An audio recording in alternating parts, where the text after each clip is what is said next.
What is relevant today is that Iran was pursuing nuclear weapons program, and they were trying to build bombs, and they were enriching uranium, they were hiding their nuclear weapons program, and they applied sanctions on the Iranian regime in order to give it an opportunity to course correct. Okay, but Jonathan, you're talking there about the need for Iran to be transparent and open and honest about its nuclear capability, about its nuclear aspirations. And yet, of course, the one country in the world which resolutely refuses to be remotely transparent about its nuclear capability is Israel.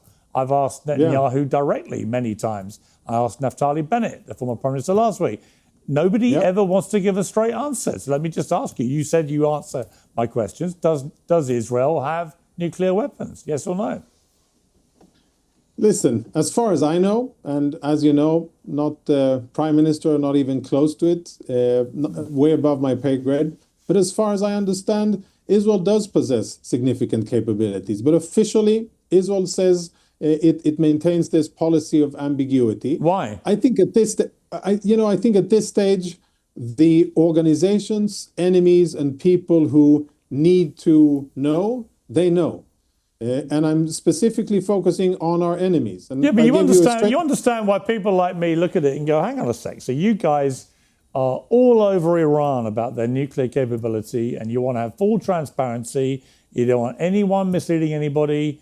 And yet when it comes to your own nuclear weapons, you know, you're about the first Israeli guest I've ever had, I think, who's openly said, yeah, we've got them. But the idea that your government can just not answer that question and is the only country in the world that doesn't give an answer to that question, why does Israel get a pass? I don't understand it. Well, I think it's fundamentally different when you try to compare Iran and Israel. We aren't the ones. Well, let me compare you to the UK. Why should the UK be open and transparent about its nuclear capability, but Israel get a pass? I don't understand why there's one rule for Israel and another rule for everybody else has got them. But even more substantially, Piers, why should anybody have nuclear weapons? Why does the UK have them? For what purpose? What does it serve France? What does it serve Russia, China, the US? Well, obviously they have them as a deterrent, as I assume Israel does. But again, there you go. The French are open about it. The British are open about it. The Americans are open about it.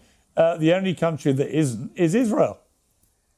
Yeah, but I mean, what's more important, whether you have it or not, or whether you speak about it?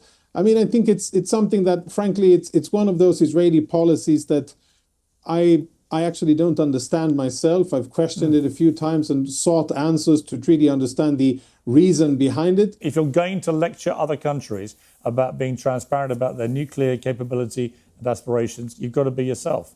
Otherwise, you're a hypocrite. No, I mean,